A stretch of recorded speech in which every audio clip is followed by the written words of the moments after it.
ప్రార్థన చేసుకున్నాం పిల్లలు.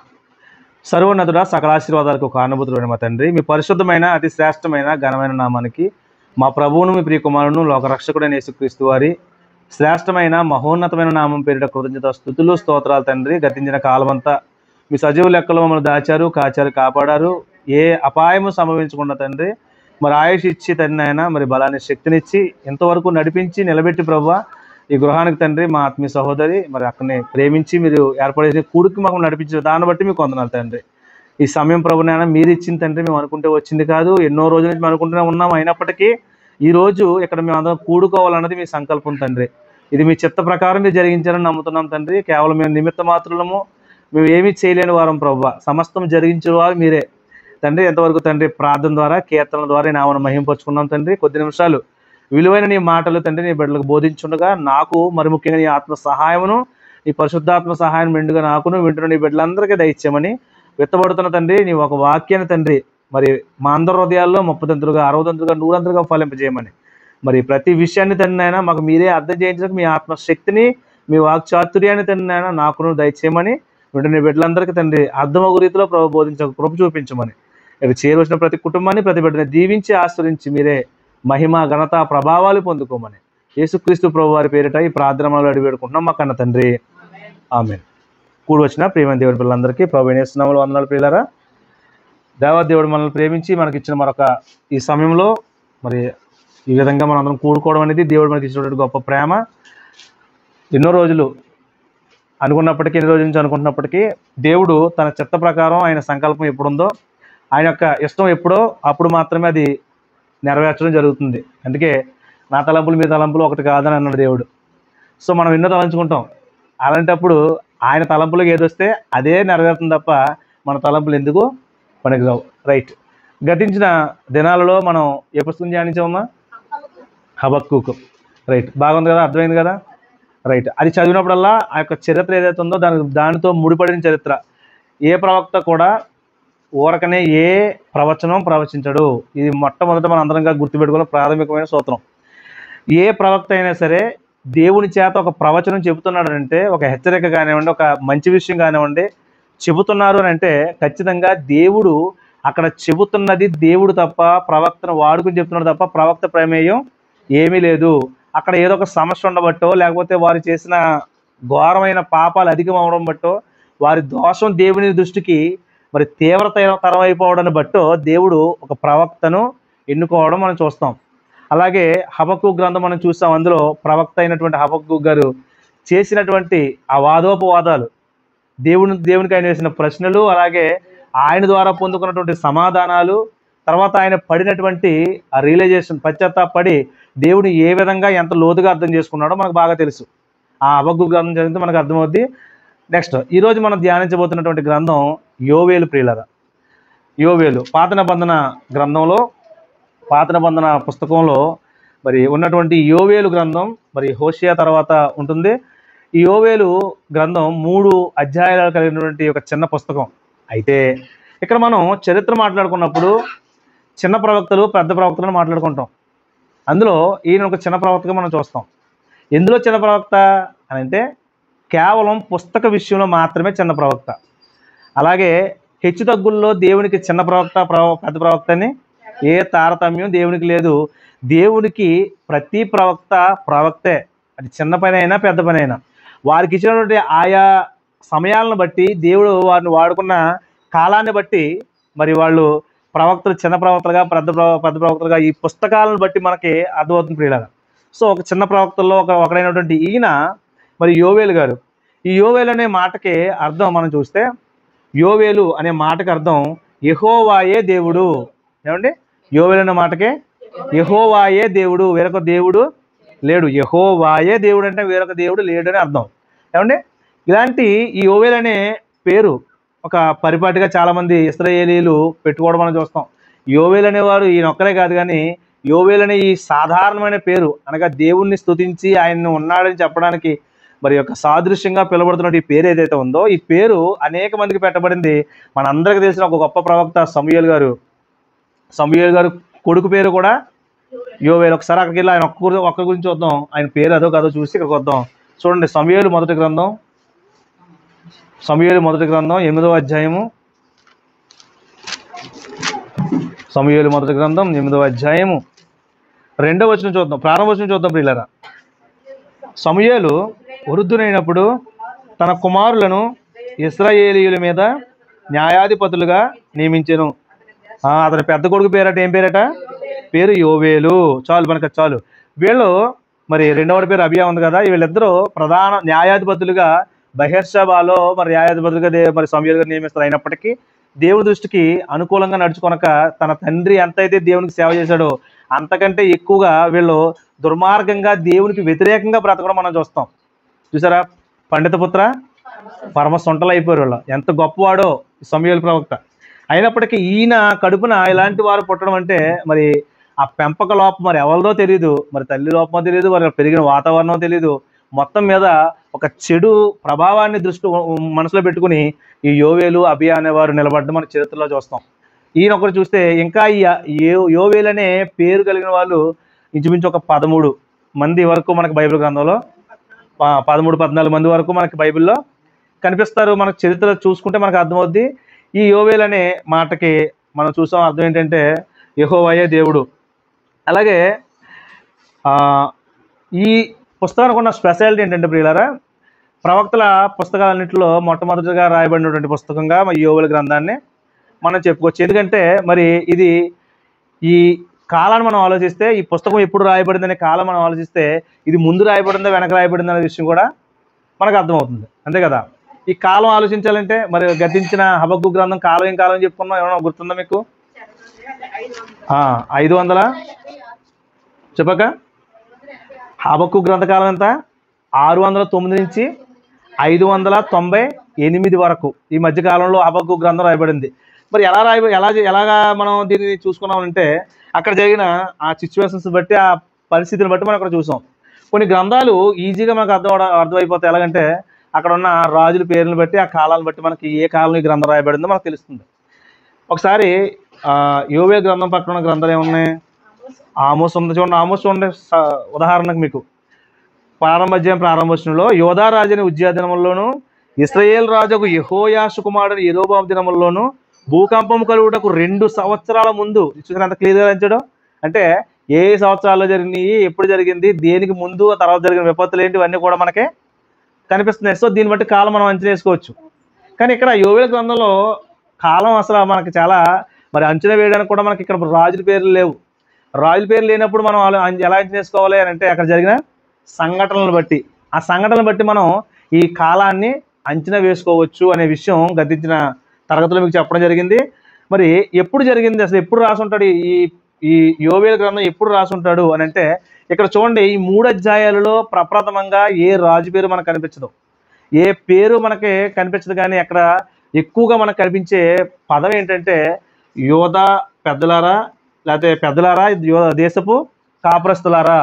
అంటే రాజు పేరు లేదంటే రాజు పేరు కనిపించదు. 3 అధ్యాయాలు కూడా ఎక్కడ రాజు పేరు కనిపించదు. సో దీన్ని బట్టి మనం అంచనా వేసుకోవడం కొంత కష్టమైనప్పటికీ మరి ఇది ఏ కాలంలో రాశారని ఎక్కువ మంది అభిప్రాయపడుతున్నారు బైబిల్ పండితులు అనేవారు. అంటే ఇది యోవాషు కాలంలో రాయబడింది. రాజు అయిన యోవాషు, యోధా రాజు అయినటువంటి యోవాషు కాలంలో రాయబడింది. యోవాషు కాలంలో రాయబడింది అని అంటే ఆ కాలం ఎప్పుడు అని మనం ఆలోచిస్తే ఈ యోవాషు ఎవరు? మొట్టమొదటిగా ఈ కాలం చూసే ముందు యోవాషు ఎవరు? అసలు ఇందులో ఈ యోవేలు గ్రంథంలో మనం ఇవన్నీ కూడా మనం చూసుకుంటే 2 భాగాలు ఇందులో మనకు కనిపిస్తాయి. మొదటి అధ్యాయం 2 అధ్యాయము ఒక భాగం అయితే 2 అధ్యాయం మళ్ళీ మధ్యలోంచి మరి మనకు ఇంకో భాగం కనిపిస్తుంది. ప్రియ చూడండి, ఇక్కడ మొదటి అధ్యాయం నుంచి 2వ అధ్యాయం 17వ వచనం వరకు ఒక భాగంగా మనం చూసుకుంటే తర్వాత నుంచి దేవుడు చేయబోతున్నటువంటి కార్యాలను ఒక 2వ భాగంగా ముగింపు వరకు మనం చూసుకోవచ్చు. ఏమండి? ఈ 2 భాగాలను మనం పరిశీలిస్తే ఇది ఏ కాలంలో రాయబడిందో మనకు అర్థమవుద్ది. ఇక్కడ ప్రతి దాంట్లో మనకి ఎక్కువగా కనిపించే పదం ఏంటంటే యెహోవా దినము. అంటే ఏంటండి యెహోవా దినం అంటే అర్థం ఏంటి? దేవుని యొక్క తీర్పు దినము. తీర్పు దినం అంటే ఆయన తన కుమారుడైన క్రీస్తును తిరిగి పంపించబోయే దినం, రాకడ దినం. అంటే ప్రభు రాకడ దినం అనగా యెహోవా దినం అనగా ఆయన నిర్ణయించిన దినం, ఆయన ఏర్పాటు చేసిన దినం. ఆ దినం గురించి ఎక్కువగా ఈ యోవేలు గ్రంథంలో మరి గ్రంథకర్త మరి చెప్పడం మనం చూస్తాం. సో ఒక విషయం మనం ఆలోచిస్తే ఇక్కడ అంటాడు కదా, పెతీయేలు కుమారుడు యోవేలుకు ప్రత్యక్షమైన యెహోవా వాక్కు. ఎవరు కుమారుడు అంటే పెతీయేలు కుమారుడు. మరి ఈ పెతీయేలు గురించి చాలా నేను ఫోన్ కూడా సెర్చ్ చేసి చూశాను, కానీ పెతీయేలు అనే పదం మరొక చోట ఎక్కడ కనబడలేదు.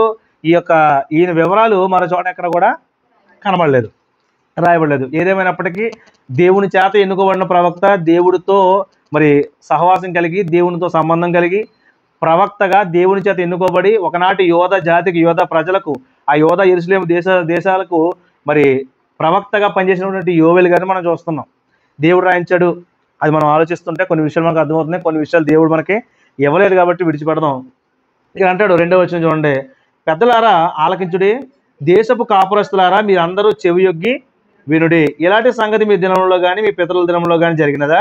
ఈ సంగతి మీ బిడ్డలకు తెలియజేయడి, వారు తమ బిడ్డలకును ఆ బిడ్డలు రాబో తరం వారికి తెలియజేస్తారు. ఏం తెలియజేస్తారు అని అంటే, గొంగళ పురుగులు విడిచిన దాన్ని మిడతలు తినివేసి ఉన్నవి, మిడతలు విడిచిన దానిని పసర పురుగులు తినివేసి ఉన్నవి, పసర పురుగులు విడిచిన దాన్ని చీడ పురుగులు తినివేస్తున్నవి. కాబట్టి మతులారా మేలుకొని కన్నీరు విడివిడి, ద్రాక్షరస పానము చేయవాళ్ళారా రోదనము చేయుడి. ఇక్కడ ఒక విషయాన్ని పదే పదే దేవుడు ఆ యోవేలు గారి ద్వారా చెప్పడం మనం చూస్తున్నాం. ఏ విషయం అంటే, యూదులారా, లేకపోతే యూద దేశపు పెద్దలారా, దేశపు కాపురస్తులారా, అందరూ అందరూ అంటే అందరూనే, అందరికీ చెప్తున్నాడా? అసలు అందరికీ చెప్తున్నాడు. ఎందుకు చెప్పాల్సి వచ్చింది? అసలు ఏ పరిస్థితి? ఇలా మనం మొదటి నుంచి చదివి వెళ్ళిపోతే ఏమైనా అర్థమైంది మనకి? ఏదో విషయం చెప్తున్నాడు, కానీ ఎందుకు చెప్తున్నాడు? ఇది ప్రశ్న మనకి. ఏదో విషయం చెప్పుకుంటూ వెళ్తున్నాడు, కానీ ఎందుకు చెప్పాల్సి వచ్చింది అనేది ప్రశ్న. ప్రతి చోట గ్రంథం రాయబడిన ప్రతిసారి కూడా మనం ఆలోచించాల్సింది అదే ప్రియులారా. ఖచ్చితంగా మనం ఆలోచించాల్సిన విషయం అది. గ్రంథం రాయించాడు, రైట్. ఎందుకు రాయించాడు? ఎలా రాయించాడు? ఎవరితో రాయించాడు? ఎందుకు? అసలు ఈ కారణం ఏంటి? మరి ఇప్పుడు మీకు లెటర్ రాసిన అనుకోండి, లెటర్ రాసిన కారణం ఉంటుందా? ఖచ్చితంగా ఉంటుంది. నేను చాలాసార్లు చెప్పాను, పౌలు గారు పత్రిక రాసినప్పుడు సంఘాల్లో ఏవో సమస్యలు, సంఘాల్లో ఏవో అసమాధానాలు, ఏ గొడవలు, కొట్లాట్లు, జారత్వాలు, ఇవన్నీ కూడా సంఘాల్లో జరుగుతున్నాయని బట్టి ఒక సమస్యను పరిష్కరించడానికి పౌలు గారు అనేక పత్రికలు రాసి వారి మధ్యలో ఉన్నటువంటి ఆ యొక్క విభేదాలని, వారి హృదయాల్లో దేవుడి పట్ల ఉన్నటువంటి ఆ నీచమైన గుణాలను తీసివేసి సద్గుణాలను, మరి స్వలక్షణాలను, అనగా మంచి లక్షణాలను వారిలో మరి నింపినట్లుగా ఆ పత్రికల ద్వారా వారికి ఆదరణ కలిగినట్లు మనం చూస్తాం. అంటే ఏదైనా ఒక భక్తుడు కానివ్వండి, ఒక రచయిత దేవుని పేరట ఒకటి రాస్తున్నాడు అని అంటే అక్కడ ఏదో సమస్య ఉంది కాబట్టి రాస్తున్నాడు. అందుకే అంటాడు, ఇదిగో ఇలాంటి సంగతి మీ దినంలో కానీ మీ పితరుల దినంలో కానీ ఎప్పుడు జరగలేదు. ఏం జరగబోతుంది అసలు అంటే, ఇదిగో చీడ పురుగులు రాబోతున్నాయి, గొంగళ పురుగులు రాబోతున్నాయి, మిడతలు రాబోతున్నాయి, పసర పురుగులు రాబోతున్నాయి. ఇవన్నీ ఏంటంట? సాదృశ్యం. రాబోయే రోజుల్లో యోధ యెరూషలేము మీద జరగబోతున్నటువంటి నా దాడులకు సాదృశ్యంగా ఈ 4 పురుగులను చూపించాడు. ఏమంటే ఈ 4 పురుగులు ఎవరో ఇప్పటికే మీకు అర్థమై ఉండాలి. 4 అగ్రరాజ్యాలు, బబులోను, మాదీయ పారసిక, గ్రీకు రాజ్యం, లాస్ట్ది రోమా సామ్రాజ్యం. ఈ 4 సామ్రాజ్యాలే ప్రపంచాన్ని పరిపాలించినటువంటి అత్యధిక సామ్రాజ్యాలుగా మనం చూస్తాం. మరి రాబోయే రోజుల్లో ఈ 4 రాజ్యాలు ఇశ్రాయేలు మీద పడి ఆ యూదా వారిని తుత్తునీలుగా చేసేస్తాయి. ఎందుకంటే వారిని రేపింది ఎవరో? ఈయనే, దేవుడే. కాబట్టి మీరు చేసిన క్రియలను బట్టి మీరు ఇలాంటి శిక్షణ అందుతారు అని అంటారు. ముందే చెప్పాను కదా, ఇది యోవాషు కాలంలో రాయబడినటువంటి గ్రంథంగా మనం చూస్తాం. ఇప్పుడు కాలం ఏ విధంగా మనం ఆలోచించుకోవచ్చు అయితే, ఒకసారి ఈ గ్రంథం మనకు అర్థం అవ్వాలంటే నేను చెప్పాను, ప్రతి గ్రంథానికి వెనక కొంత చరిత్ర ఉంటుంది. ఈ చరిత్ర మనలోకి మనం వెళ్తే జాగ్రత్తగా రండి, ఎక్కడా కూడా స్కిప్ చేయొద్దు. మీరు ఎక్కడ స్కిప్ చేసినా, ఎక్కడ మీ ఆలోచన పక్కదారి పట్టిన విషయం అసలు అర్థం కాదు. ఒక్కసారి స్కిప్ చేసి మళ్ళీ వింటే ఎలా ఉంటుంది చెప్పినా, మీకు ఏదో కథ విన్నట్టుగా మారిపోతుంది.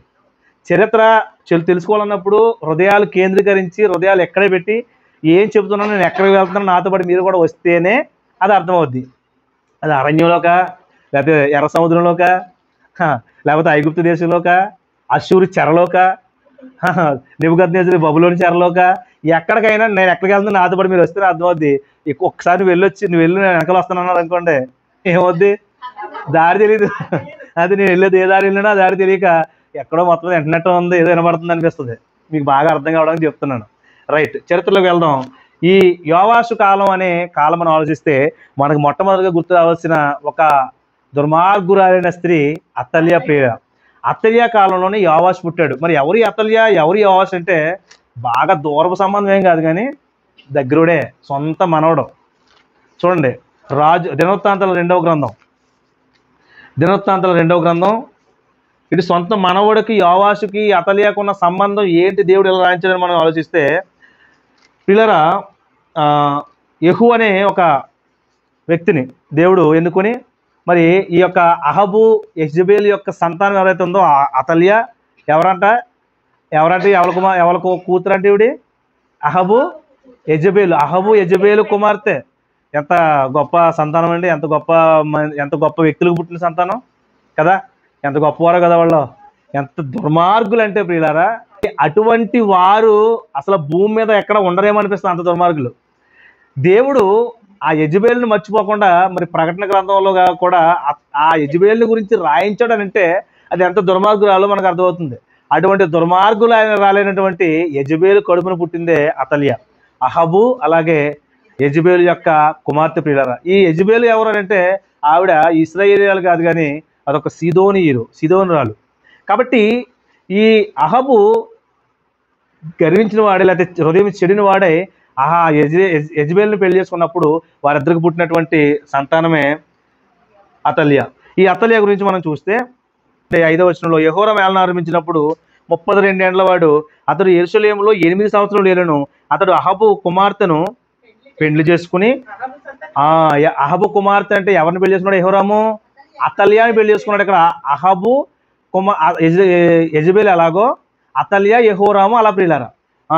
యెహోషాపాతు గురించి చెప్తున్నాడు. పెళ్లి చేసుకున్నాను అతడు యెహోవా దృష్టికి ప్రతికూలంగా ప్రవర్తించను. అయినను యెహోవా ఒక నిబంధన చేశాడట, ఎవరితోటి, దావీదు గారితో. ఏం చేశాడట, సింహాసనం మీద ఒక దీపాన్ని ఉండనిస్తాను, మొత్తం తీసేయను, ఎందుకంటే రాబోయే రోజుల్లో నా కుమారుడైన క్రీస్తు రాబోతున్నటువంటి వంశంగా గోత్రంగా యోధా గోత్రం ఉండాలి. వాళ్ళు ఎంత దుర్మార్గులైనా దేవుడు ఏదో ఒక మూల ఏదో ఒక పక్కన మరి వారిని దాస్తూనే మరి దేవుడు విలువైనటువంటి ఆ యోధా గోత్రాన్ని దేవుడిచ్చిన మాట నిలబెట్టుకుంటూ వచ్చాడు. అందుకే కింద అంటాడు, అయినను యెహోవా తాను దావీదుతో చేసిన నిబంధన నిమిత్తము అతని కుమారులకును నిత్యము దీపం ఉండనిచ్చదనని చేసిన వాగ్దాన నిమిత్తము దావీదు సంతతిని నశింపజేయుటకు మనసు లేదంటండి దేవునికి. మరి దేవుడు తీసేయాలంటే తీసేయగలడు, కానీ ఆయన మాట మీద నిలబడేవాడు, వాగ్దానం చేసిన వాడు. మనకు బాగా అలవాటైన వచ్చిన నిజంగా వాగ్దానం చేసిన వాడు నమ్మదగిన వాడు. నిజంగా ఇటువంటి వచ్చిన మనం అలవాటు చేసుకోండి. వాగ్దానం చేసిన వాడు నమ్మదగిన వాడు అనే విషయం మనకి తెలిసినప్పుడు ఎప్పటి నుంచి నమ్మదగిన వాడు అంటే నిన్న నేడు ఆయన ఏకరీతిగా ఉన్నాడట. అంటే ఎప్పుడో దావీదుకు చేసిన వాగ్దానాన్ని దేవుడు ఏం చేస్తున్నాడు, నెరవేరుస్తున్నాడు. అంతకుముందు చేసినటువంటి ఇస్సాకు అబ్రహాంకు చేసినట్టు వాగ్దానం ఏం చేస్తున్నాడు, నెరవేరుస్తున్నాడు. అంటే మాట ఇచ్చి తప్పని వాడు మనం నమ్ముకున్న దేవుడు, మన కన్న తండ్రి. ఏమండి, ఇక్కడ కూడా ఎంత దుర్మార్గులు అయినప్పటికీ యెహోవా ఆయన మనస్సు ఎందుకు లేదంటే ఇచ్చిన మాట గురించి ప్రియులారా ఆలోచిస్తున్నాడు. ఇక్కడ వీళ్ళు ఎంత దుర్మార్గులు మనం చూస్తుంటే అహబు సంతతి వారందరూ కూడా యెహోవా మరి దృష్టికి ప్రతికూలంగా నడిచారట. ఇందులో ఈ అతల్యా కూడా చేర్చబడింది. ఏమండి, ఒక విషయం అర్థం కావాలి, ఈమె యెజబేలు కుమార్తె కదా, యెజబేలు యొక్క మొత్తం లక్షణాలన్నీ పుణికిపుచ్చుకుంది ప్రియులారా. అసలు ఎక్కడ కూడా తగ్గలేదు. యెహూ వచ్చి మొత్తం అహజ్యాను మొత్తం అందరినీ చంపేస్తే, అహజ్యా ఎవరంటే యెహోరాము అతల్యా కుమారుడు. యెహూ వచ్చి వీళ్ళందరినీ చంపేస్తాడు. వీళ్ళందరినీ చంపేసడని తెలిసినప్పుడు ఇతను ఏం చేసిన సార్ చూస్తే చూడండి, 22వ అధ్యాయం చూడండి ప్రియులారా, బాగా అర్థమవుద్ది. 22వ అధ్యాయము 8వ వచనం ప్రియులారా.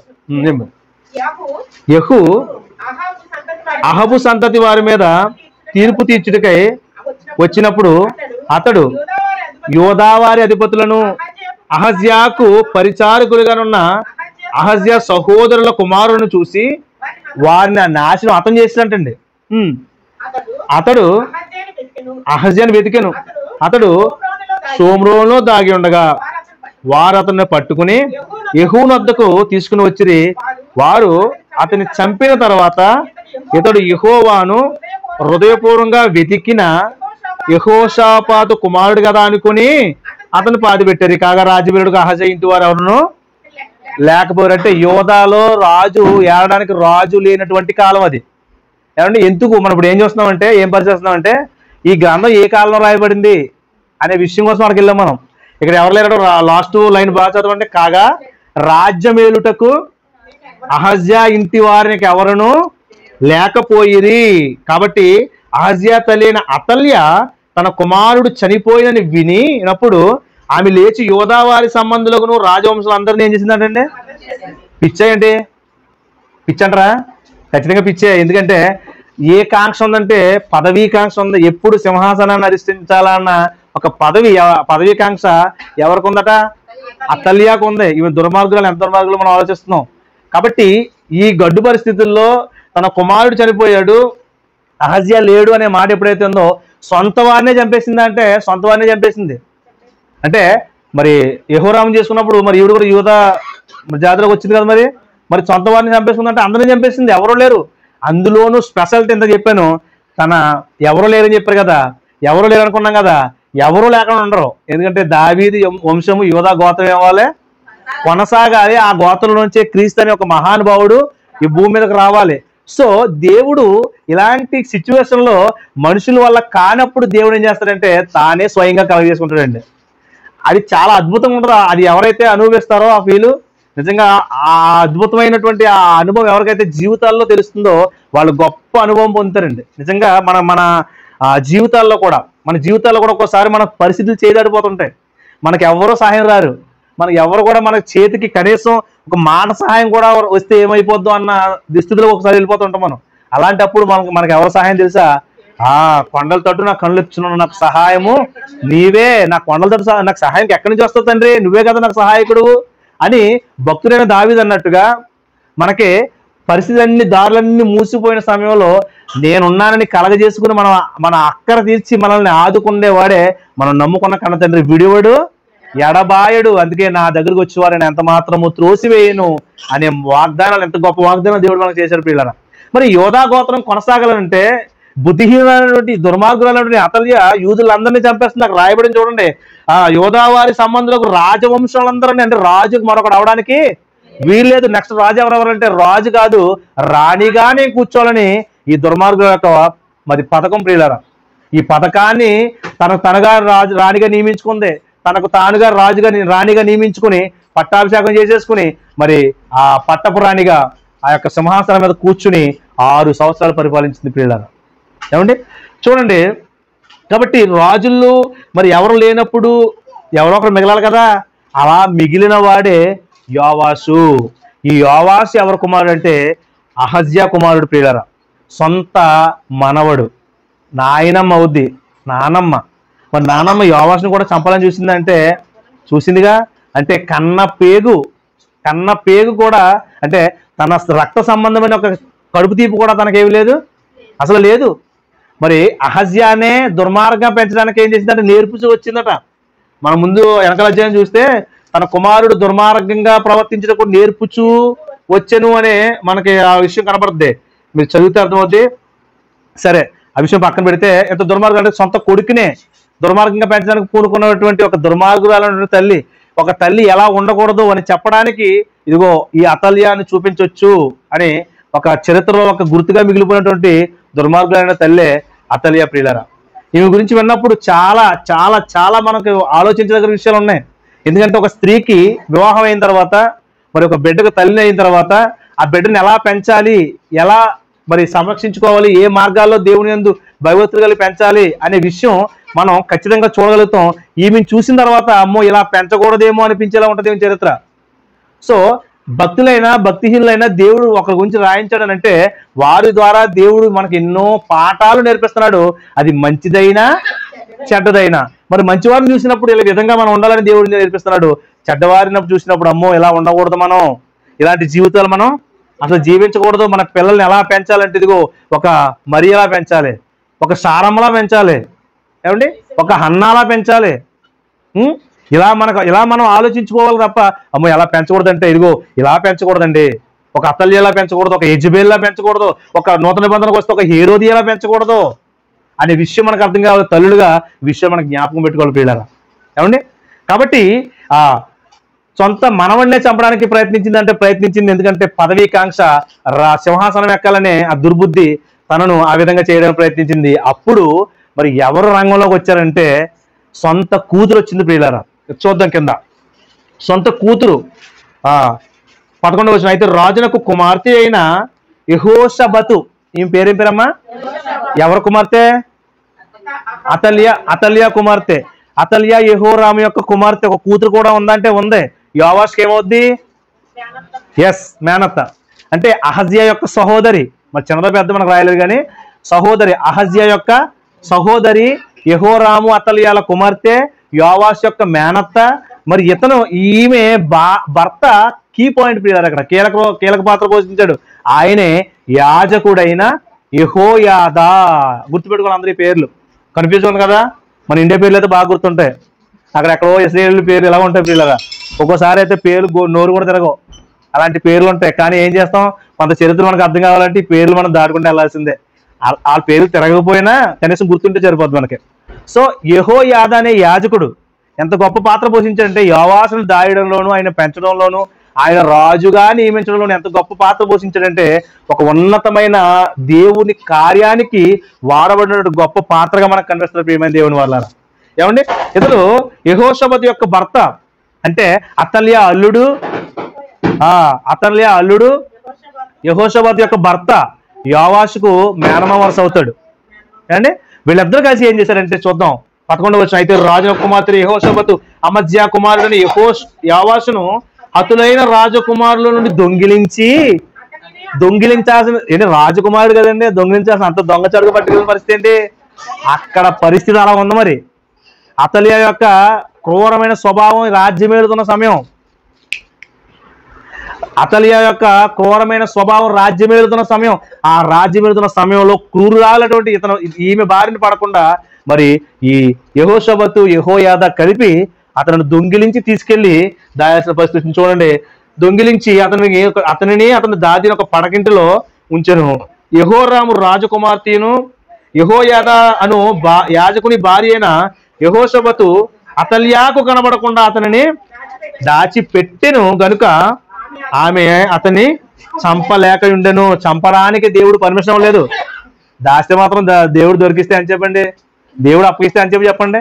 ఇశ్రాయేలు ఎక్కడో కొండ సందులో దాక్కుంటారు, ఎక్కడికి వెళ్ళి దాక్కుంటారు. దేవుడు అనుకుంటే అని చెప్పండి, ఎవరినైనా సరే మూలను కాళ్ళ పట్టుకుని లేపుకొచ్చి మరి శత్రువు చేతికి అప్పగించగలడం. ఎక్స్ట్రా చేస్తే అనుకూలంగా బ్రతికితే దేవుడు ఎంత సంరక్షిస్తాడో, తోక జాడిస్తే తోక కట్ చేయడం కూడా అంత సమర్థుడు దేవుడు. వీళ్ళు ఒక కోణం చూశారు, మనం చూసాం రెండో కోణం. ఇక ఈ రోజు క్రైస్తవులు అయితే ఒక కోణం చూసి ప్రేమమయుడు అనుకుంటున్నారు కదా, ఆ ప్రేమమయుడు వెనకాల ఊహించిన మరో కోణం, క్రైస్తవులు మరిచిన మరో కోణం మనం చూసాం.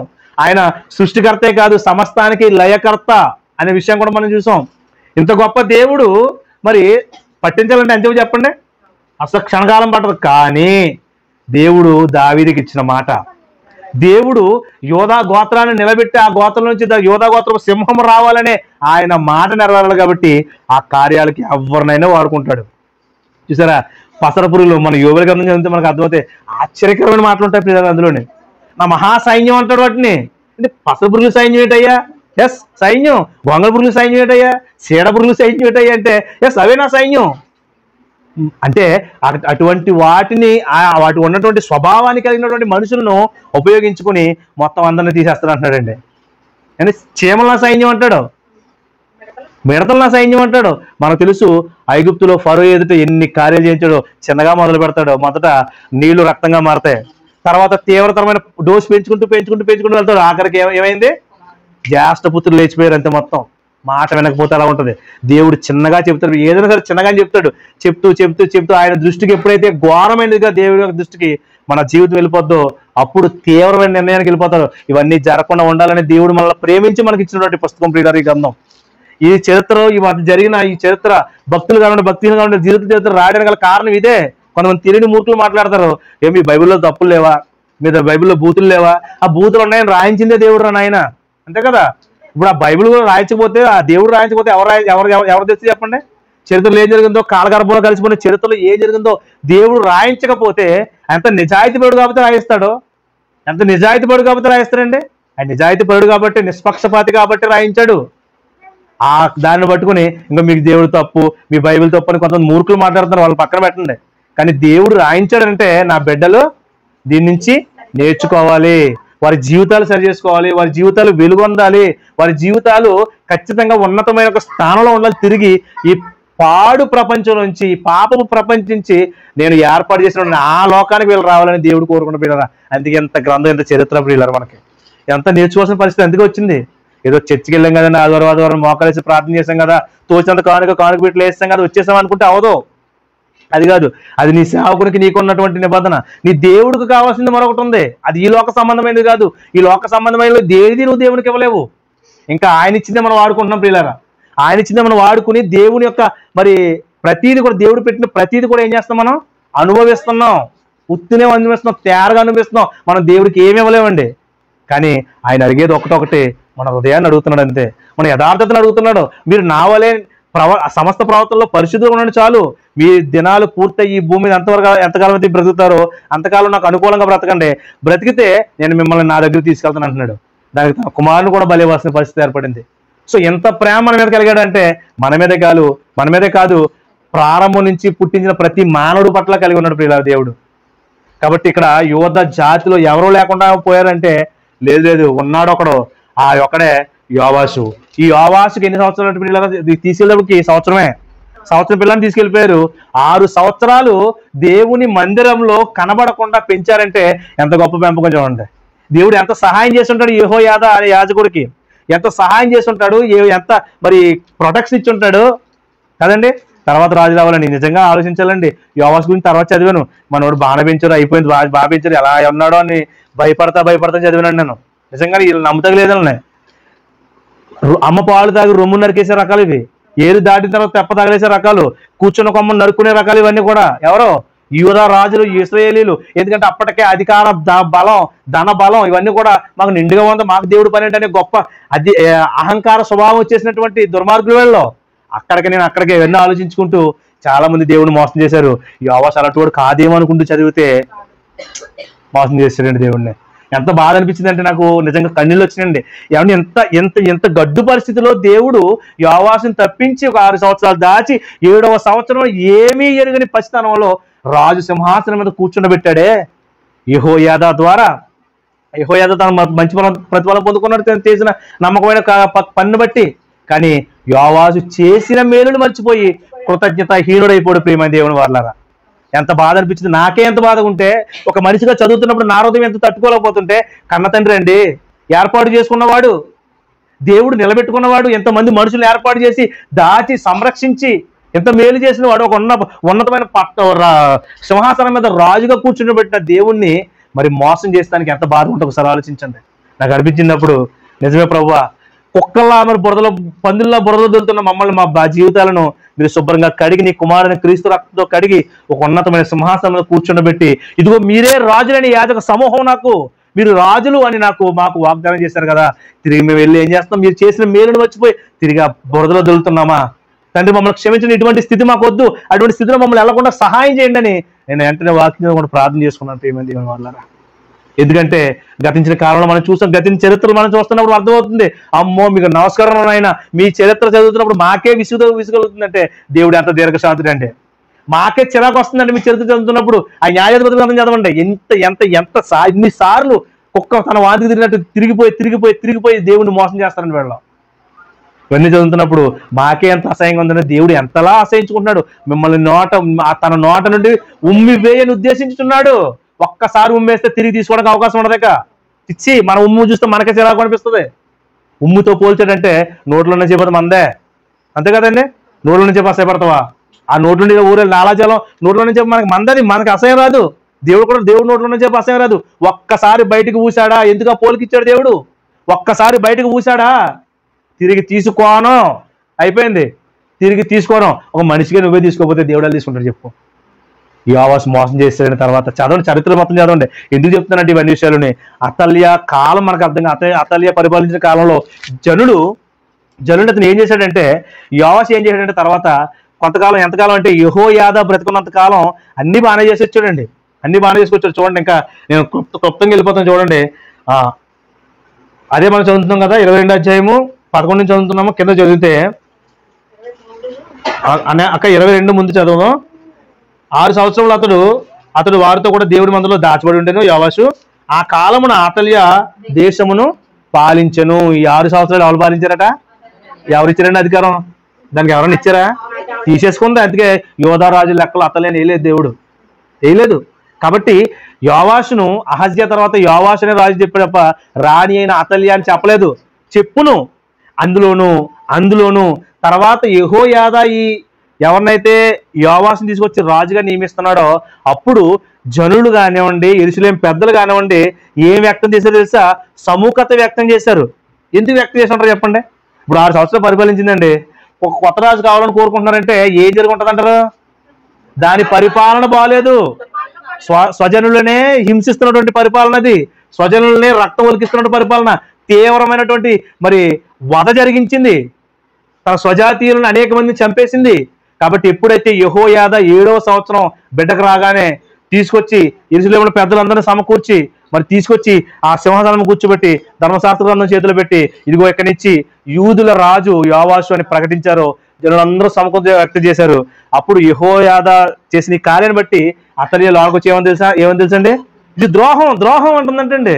అబ్బా, ద్రోహం అని ఎవరన్నారా? మంచి నీతి మంత్రాలు అంత కదా. ఎంత గొప్ప, నాకు నవ్వు వచ్చింది. ఎలాగ నవ్వుకున్నాను, మీకులాగా నేను నవ్వుకున్నాను. ఎంత గొప్ప తల్లివమ్మ నువ్వు చేసిందేమో న్యాయమా? చాలా సార్లు మనకు అనిపిస్తుంది మనం చేసిందే న్యాయం అనిపిస్తుంది. ఎదరో ఏది చేస్తే అది మనకు తప్పు అనిపిస్తుంది. అదే ఏదైతే మనకు జరిగిందో అదే మనకి ఎదరో మనం ఏ కీడు చేసామో అదే కీడు మనకు జరిగేటప్పుడు ఏమవుతుంది? అమ్మో తప్పండి, నాకు అన్యాయం జరిగిపోయిందండి. మరి నువ్వు దేవుడు చేసిన అన్యాయమో? ఏదైనా నీకు దేవుడు చేయకుండానే వేరొక నీ అంతటి నువ్వు చేసుకున్న అన్యాయాన్ని బట్టే దేవుడిని నిందించేస్తాం కదా. మరి దేవుడికి చేసిన అన్యాయాన్ని బట్టి దేవుడిని ఎంత అనాలి? అది ద్రోహం కదా. ద్రోహం నడుస్తుందండి. మనం చూస్తే మనకు అర్థమవుతుంది. ఇక్కడ 23వ అధ్యాయము 13వ వచనం.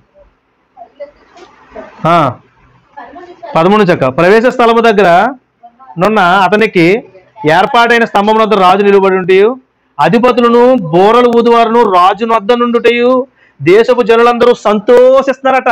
దేశపు జనులందరూ ఏం చేస్తున్నారు? మాకు కొత్త రాజు వచ్చాడు, మమ్మల్ని ఉద్ధరిస్తాడు, మమ్మల్ని వెలగబెడతాడని చెప్పి యోవాషు నిమిత్తం ఏం చేస్తున్నాడమ్మా? సంతోషిస్తున్నారు, ఉత్సాహం చేస్తున్నారు, బోరలతో నాదం చేస్తున్నారు, నాట్యాలు చేస్తున్నారు, గాయకులు వాయిద్యాలు వాయిస్తున్నారు, స్తుతి పాటలు పాడేస్తున్నారు. ఇవన్నీ కూడా చేస్తున్నప్పుడు అక్కడ సిచ్యువేషన్ చూసి అతల్య ఏం చేస్తుందట? ఏం చెప్పుకుందట?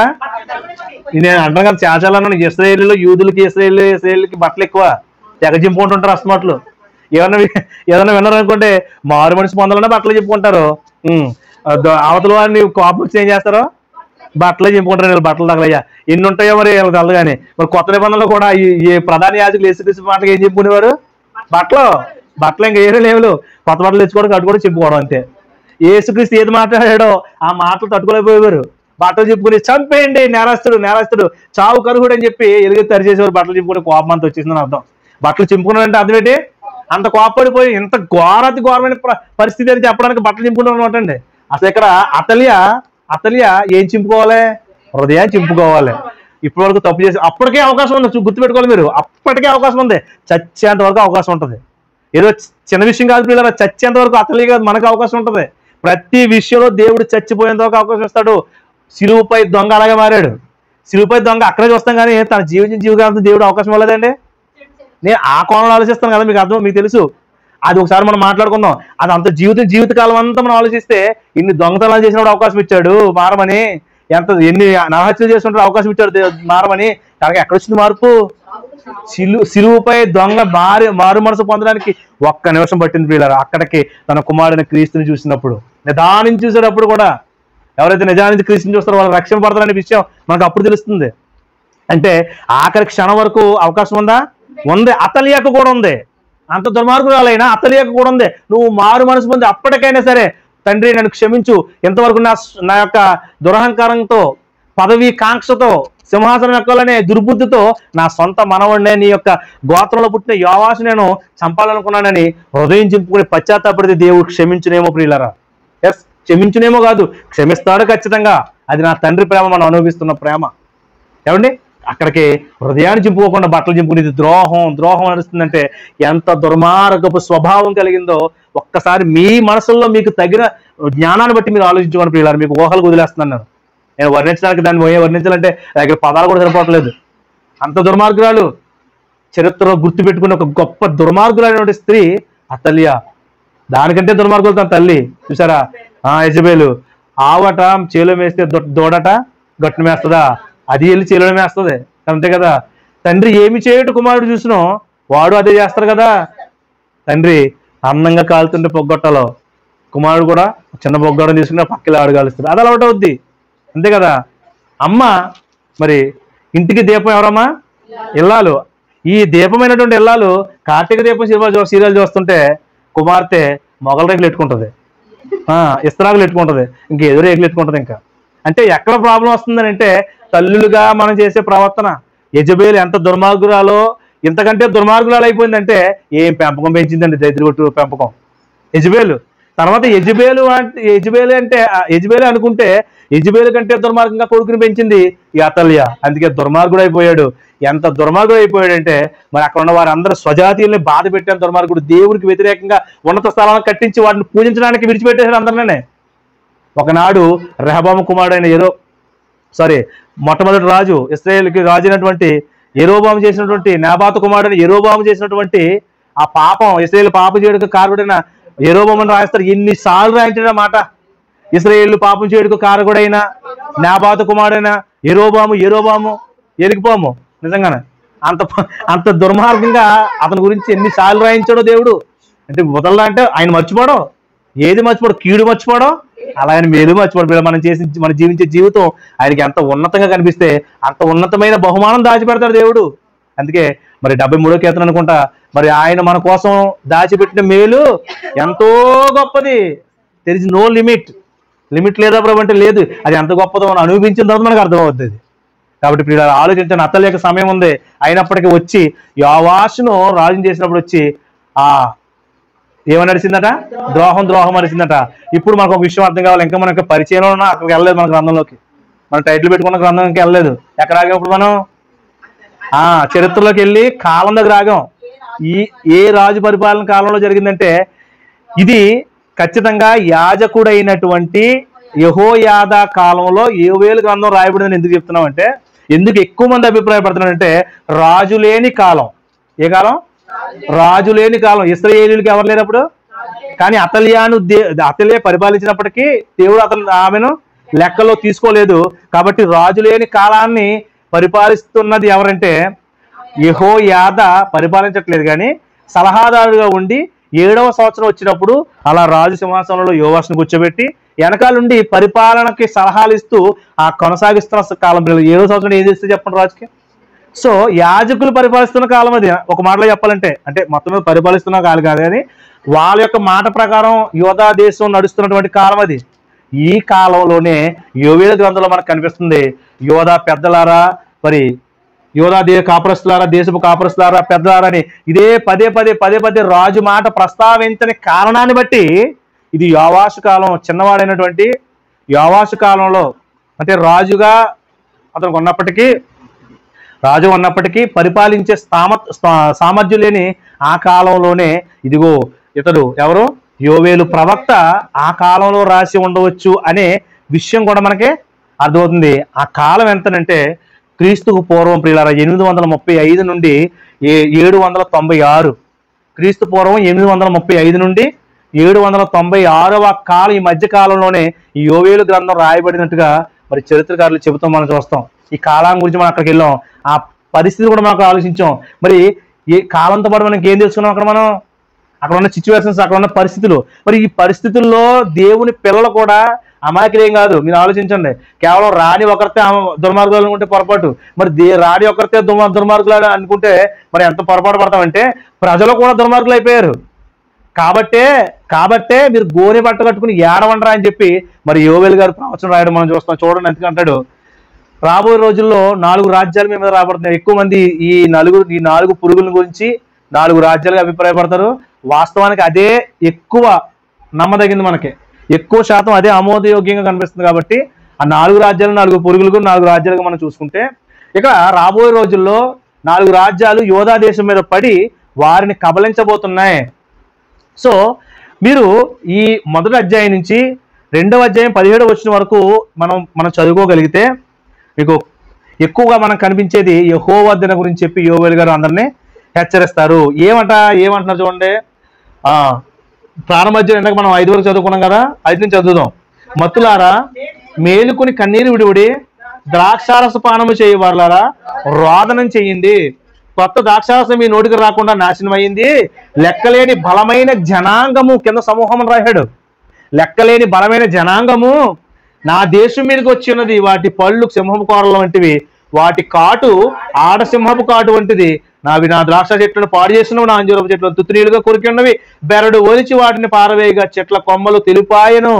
ఇంకా పెనిమిటిపోయిన ఎలా రోధించాలట? ఇదిగో ఈ పరిస్థితి ఎలాగుంది. పెనిమిటిపోయిన ముసలిదాని వలనడా ఎలాగట? యవనస్తురాలు ఎక్కువ రోధిస్తుందా, ముసలావిడ ఎక్కువ రోధిస్తుందా? ఎందుకంటే యవన కాలంలో భర్తను పోగొట్టుకున్న స్త్రీకి ఎంతో దుఃఖం ఉంటుందండి. ఇప్పుడు అందులోని మరి బిడ్డను కనివ్వకుండా చనిపోయిన అతి తక్కువ కాలంలో చనిపోయిన యవనస్తులు ఉంటారు, భర్తను కోల్పోయిన వారు ఎంత రోధిస్తారంటే, మరి జీవితం పంచుకుందామని నమ్మి మరి తనతోనే జీవితాన్ని ఊహించుకుని వస్తారు. కానీ అతి కొద్ది సమయంలోనే అతను చేసిన స్వయంకృత అపరాధం వల్ల, లేకపోతే దేవుడు ఆయుష్ తీసేయడం బట్టో మొత్తం చనిపోతే ఆ స్త్రీ ఎంత అలా రోధిస్తుందో మీకు ఆలోచించుకోండి. ఒక యవనస్తురాలు ఎంత రోదన చేస్తుంది తన భర్త విషయంలో. ఏమండి, ముసలావుడు అలాంటి ఉన్నారు, వృద్ధులు అలాంటివి ఉండవండి. ఎందుకంటే జీవితం అంతా చూశారు, కలిసి కలకాలం ఏం చేశారు, ట్రావెల్ చేశారు, అన్నీ అయిపోయినాయి. ఫోన్లే ఒకవేళ ఏడిచినప్పటికీ ఆ పూర్వక స్థితిలో ఉన్న ఆ యొక్క అనుబంధాన్ని గుర్తు చేసుకుని కొంత రోధిస్తుందేమో తప్ప గుండెలు అవిసిపోయేలా ఏడిచే వృద్ధులారో ఎవరో ఉండరు. కాబట్టి యవనరాలు వల్ల మీరు రోధించండి అంటే ఆ తీవ్రత చెప్తున్నాడు దేవుడు, ఆ తీవ్రత గుర్తు చేస్తున్నాడు. ఒక యవనరాలు పెనిమిటిపోయిన భర్తను కోల్పోయిన యవనరాలు గోనె పట్టు కట్టుకుని అంగలారుస్తుంది కదా, మీరు అంగలార్చాలి, ఏడవడం కదా. అంగలార్చడం అంటే ఇంకా ఎక్కువ విడిచిపెట్టని రోదనది. అది ఎవరు వర్ణించిన గొప్ప రోదన. ఇంత రోదన చెయ్యాలా అంటే చెయ్యాలంటున్నాడు. ఇంత గొప్ప రోదన చేయాలంటే రోదన చెయ్యాలి. ఎందుకంటే మీరు చేసిన కార్యం అటువంటిది. దేవుడు మనసు కలగాలంటే మరి దేవునికి పశ్చాత్తాపడేరనే విషయం తెలియాలి ముందు. అది కూడా ఏదో రోధించమన్నారు కదని చెప్పి గుండెలు బాధేసుకుని ఆడడం కాదు. అమ్మ చాలా మంది చర్చిలో చూస్తాం మనం, ఏమంటారు, అమ్మ ఏడవండి. పాస్టర్ చెప్తారు ఏడవమని. వీళ్ళు ఏం చేస్తారు, వెనకాల ఫీల్ మ్యూజిక్ పెడితే సాడ్ మ్యూజిక్ నడుస్తుంది అనుకోండి, తెగ ఏడుపు వచ్చేస్తూ ఉంటుంది. నిజంగా ఏడుపు ఆ మ్యూజిక్ ఎప్పుడైతే ఆగిపోతే అప్పుడు ఆగిపోతుంది. మీరు గమనించలేదా? ఎప్పుడు మ్యూజిక్ ఆగిపోద్దో ఏడుపు అప్పుడు ఆగిపోతుంది నిజంగా. ఎందుకంటే అదొక తన్మయత్వంలోకి వెళ్ళిపోతారండి, వాళ్ళు ట్రాన్స్లోకి వెళ్ళిపోయి ఆ మ్యూజిక్ అలా కనెక్ట్ అవ్వడం వల్ల ఆటోమేటిక్గా ఏడుపు వచ్చేస్తూ ఉంటుంది. ఎప్పుడైతే మ్యూజిక్ ఆగిపోయిందో సైలెంట్గా అందరూ కళ్ళు మూసుకున్నప్పుడు పాస్టర్ గారు ఆపొకసారి అన్నాం అనుకోండి, ఆపాడు అనుకో నేను చూస్తాను అనమాట. అలా ఉంటుంది. అంటే ఎంతగా కనెక్ట్ అయిపోయారంటే మ్యూజిక్ వాళ్ళు ఏడుస్తున్నారు.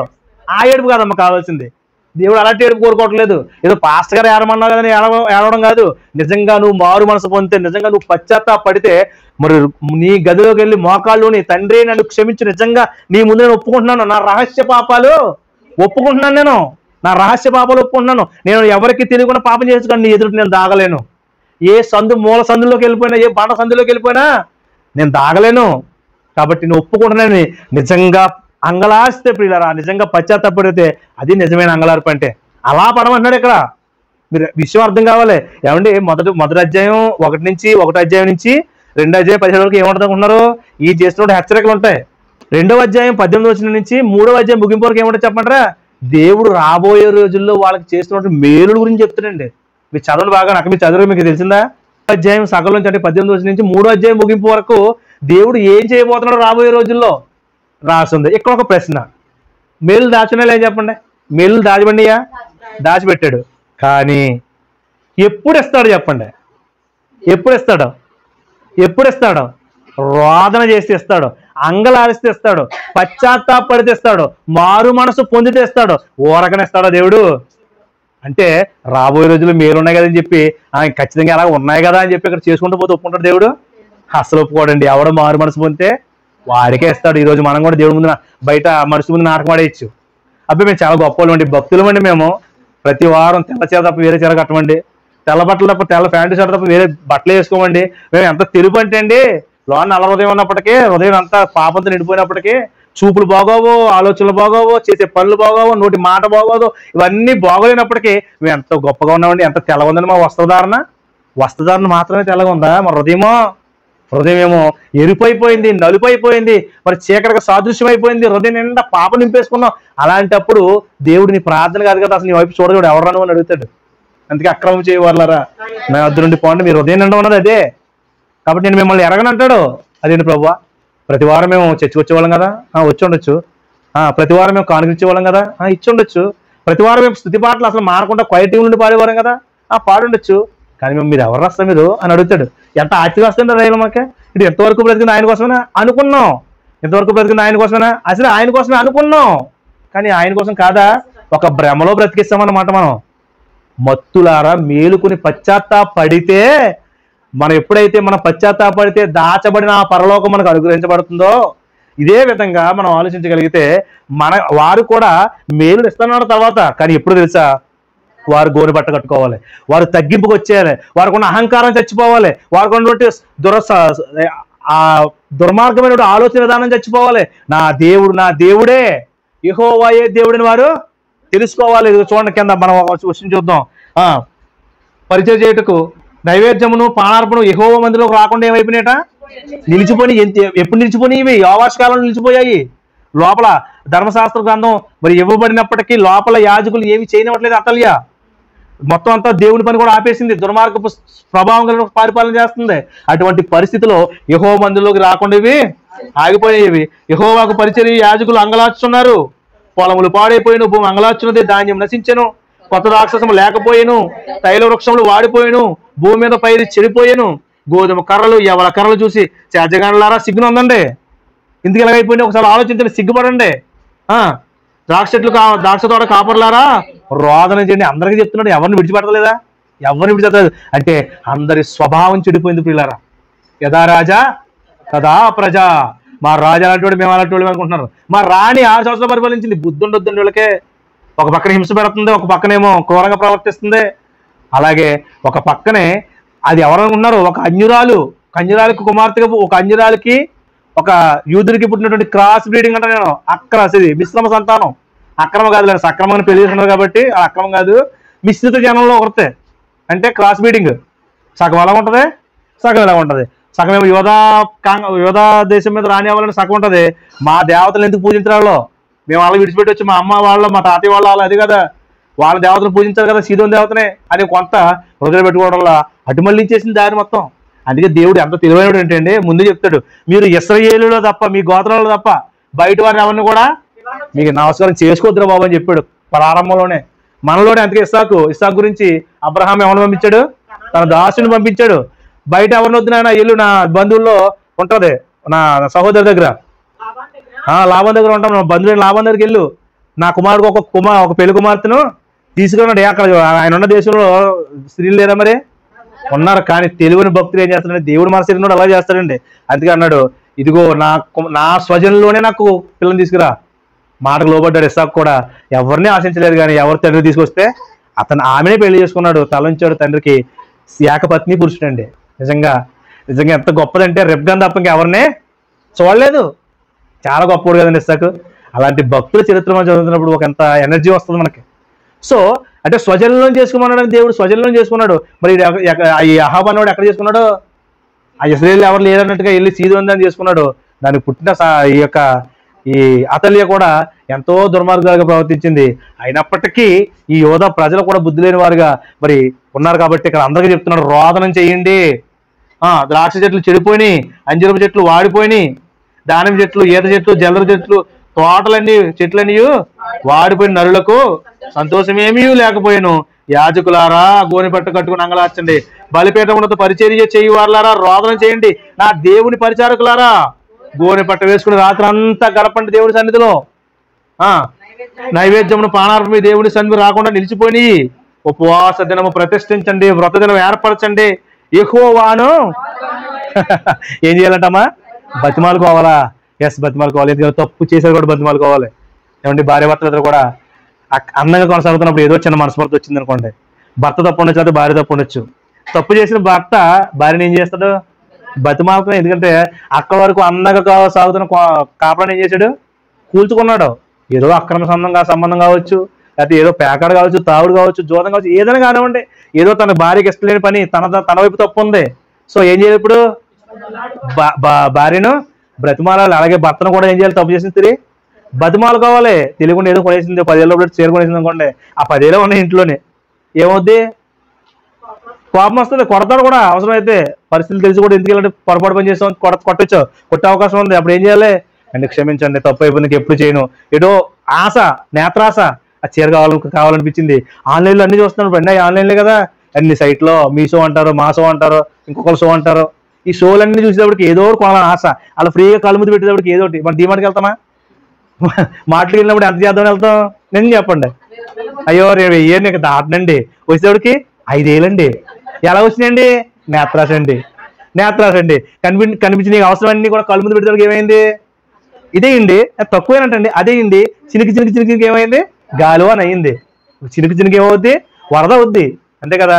మరి 5,000 బిల్లు అయిందంటే 1000 కొంటానండి, 5,000 చేసామంటే మనకు భర్త కోపం రాదా? ఇంటికి వచ్చాక బెడ తీయడా? అప్పుడు బతిమాలుకోవాలి. బావ ఏం చేయదు ప్లీజ్, ఏదో కొనేసాను అంతే, ఇంక సారికి కొనలే అంటదంటే కొంటది మళ్ళీ కొంటది, తప్పదు. కానీ ఏం చేయాలి? ముందు ఏం చేయాలి? బ్రతిమాలాలి. అంటే దేవుడి తరపున మీరు ఏం చేశారు? తప్పు చేశారు కాబట్టి మీరు ఏం చేయాలి? బ్రతిమాలండి. బ్రతిమాలని అంటున్నాడు, బ్రతిమాలండి. చదవనమ్మా. బతిమాలు కొనుటికై పెద్దలను దేశంలోని జనులందరినీ మీ దేవుడు యెహోవా మందిరంలో సమకూర్చండి బాబు. గెట్ టుగెదర్ పెట్టండి అందరం కూడానే. బతిమాలు కూడా సమయం వచ్చింది. అది పాయింట్ వచ్చింది చూడండి, 15 వచ్చిన.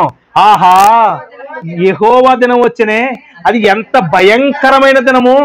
అది ప్రళయం వలనే సర్వశక్తిని యొద్ద నుండి వచ్చును. ఎప్పుడు వస్తుందట? రాబోయే రోజులు వస్తుంది. ఎంత గొప్ప భయంకరమైన దినం అంటే ఆ దినానికి తాళగలవాడు ఎవడూ లేడు. ఇదే విషయాన్ని అపోస్తులైన యోహాను గారు పద్మాసు ద్వీపంలో పరవాసిగా ఉన్నప్పుడు దేవుడి చేత బయలుపరచబడిన మాట ఒకసారి మనం చూద్దాం. ఒక్కసారి ఇక్కడికి వద్దాం రండి నాతో పాటు ప్రకటన గ్రంథంలోకి. ప్రకటన గ్రంథం 6వ అధ్యాయము, ప్రకటన గ్రంథము 6వ అధ్యాయము 14 నుంచి చదువుకుందాం, 15 నుంచి చదువుకుందాం ప్రియులారా. చదవండి. భూరాజులను, గనులను, సహస్రాధిపతులను, ధనికులను, బలిష్ఠులను, ప్రతి దాసుడును, ప్రతి స్వతంత్రుడును కొండ గుహలలోను బండ సందులలోను దాగుకొని సింహాసనాసీనుడైన వాని యొక్కయు గొర్రె పిల్ల యొక్కయు ఉగ్రత, నోట్ దిస్ పాయింట్, ఉగ్రత మహాదినము వచ్చెను, దానికి తాళ జాలిన వాడు ఎవడు అని అనుకుంటారటండి. ఎవరటలో? ఎవరమ్మా? పేదోళ్ళ? ఎవరంట? ఇందులో ఎవరున్నారు? కేటగిరీలు చెప్పండి. రాజులు ఉన్నారు, ధనికులు, గనులు, సహస్రాధిపతులు, 1000 మందికి అధిపతులు ఉన్నారు, బలిష్ఠులు ఉన్నారు, ప్రతి దాసులు ఉన్నారు, స్వతంత్రులు ఉన్నారు, ప్రతి ఒక్కరు ఉన్నారండి. 6 నేల మీద ఉన్న ప్రతి కేటగిరీ ఇందులో ఉన్నది. ఇంకా అన్ని రాయించలేదు కానీ ఇందులో అందరూ వస్తారు కదండి, అందరూ ఉన్నారు. అంటే వీళ్ళందరూ అంటారా అనుకుంటారట, ఎక్కడ దాక్కుంటారటమ్మా? బండ సందుల్లోను కొండ గుహల్లో దాక్కుంటారా? ఎక్కడ దాక్కుంటే దేవుడు కనబడబెట్టి నాకు అర్థం కాదు. అబ్బే, దేవుడు చూడలేదండి. ఆయనకి కనిపించిన సృష్టం అంటే ఈ భూమి మీద ఏది లేదండి బాబు. ఆయన కన్నుకు మరుగైంది ఏది లేదు. మొత్తం ఆయన కన్ను అంటే భూమి మీద సంచారం చేస్తుందట కెమెరా. ఏ కెమెరా? బిగ్ బాస్ కంటే పెద్ద కెమెరా. అసలు బిగ్ బాస్ కెమెరా ఏమో వద్దండి, ఎంతో పెద్ద కన్ను అయింది. ఆ కన్ను భూమి మీద అంతా సంచారం చేస్తుంది. ఎవడెక్కడ ఏం చేస్తున్నాడో, ఏ బండ సందులో దాకుండా దొరికిపోతాడు, కాలర పట్టుకుని పైకి లేపుతాడు వాళ్ళని. అందుకే భూరాజులు అనుకుంటారట, అమ్మో యెహోవా మహా ఉగ్రత దినానికి వాళ్ళు గజ వణికిపోతున్నారు. ఒకప్పుడు ప్రపంచాన్ని వణికించిన వారు, వాళ్ళు ప్రపంచాన్ని వణికించి ప్రజలందరినీ మరి ముప్పు దెబ్బలు పెట్టిన వాళ్ళు, ప్రపంచాన్ని మరి హస్తగతం చేసుకుని మరి భూ ప్రపంచం మీద నాయంత తోపు లేడు, నాయంత గనుడు లేడని విర్రవీగిన వారు వాళ్ళు. యెహోవా మహా ఉగ్రత దినానికి గజ వణుకుతున్నారంటే ఆహా, అది ఎంత మహా భయంకరమైన దినము. ఆ దినానికి తాళ జాలిన వాడు ఎవడు? ఆ పక్క అధ్యాయంలో మనకు కనిపిస్తుంది. కావాలితో ఇక్కడ దాకా రావగలదు మనం, అంటే మనం చెప్తున్నాను కాబట్టి. చూడండి ఎంత మహా, అది ఎక్కడి నుంచి వస్తుందటమ్మా? సర్వశక్తిని దగ్గర నుంచి వస్తుందట. మనము చూస్తుండగా మన దేవుని మందిరంలో సంతోషము ఉత్సవము నిలిచిపోయి మన ఆహారం నాశనం అయింది, విత్తనము మంటి పెండలు కదా కుళ్ళిపోవచ్చున్నది, పైరు మాడిపోయినందున ధాన్యపు కొట్లు ఒట్టివాయను. మొత్తం అంతా పోయిందండి, ఏవి లేదంటే పిల్లరా. ఇప్పుడు ఏం చేయాలి చెప్పండి? ఇప్పుడు ఎవరిని ఆశ్రయించాలి? దేవుడిని ఆశ్రయించాలి, ఖచ్చితంగా తప్పదండి. కాబట్టి పరిస్థితులు బాగోలేదు. ఇది రాబోతున్నాయి చాలా తర్వాత రాబోయే రోజుల్లో అసలు ఆ పరిస్థితి బాగోదు. ఇప్పుడే మీరు గోని కట్టుకోండి. ఆయన దినానికి తట్టుకోలేరు మీరు, ఎందుకంటే ఆయన గొప్పవాడు, సర్వశక్తుల దగ్గర నుంచి వస్తుంది. ఆ దినం మామూలు దినం కాదు. ఆయన దినం ఎంత గొప్పదంటే ఒకానొక రోజున నిర్ణయించేసాడు, భూలోకానికి తీర్పు తీర్చబోయేది ఒక దినాన్ని ఏం చేయాలంట? నిర్ణయించిన అపోస్తల కార్యాల్లో పౌలు గారు మాట్లాడతాడు 17వ అధ్యాయంలో. భూలోకములకు తీర్పు తీర్చబోయే ఒక దినం ఆయన నిర్ణయించి ఒక మనుషుని తర్వాత నిర్ణయించాడంట. ఆ మనిషి ఎవరు? యేసుక్రీస్తు ప్రభు అనే ఒక గొప్ప మనుష్య కుమారుడు, మరి రాజుల రాజు అయినటువంటి యేసుక్రీస్తు ప్రభు ద్వారా ఒక దినాన్ని నిర్ణయించిన దేవుడు. ఆ దినాన్ని గురించి ఇప్పటి నుంచి కాదు, యోవేల గ్రంథం అంటే ప్రారంభ గ్రంథం అంతా చెప్పాను.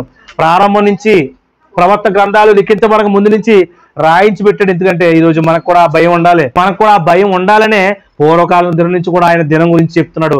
ఆయన ఉగ్రత మహాదినం ఎంత భయంకరమైంది ఒకసారి ఆలోచించండి. అప్పుడే చెప్పారు. అందుకే ప్రచండమైన వేండ్రంతో మిక్కుటమైన వేండ్రంతో పంచిపోతాలు లయమైపోతాయి. లయకర్త లయం చేసేస్తాడు దేవుడు.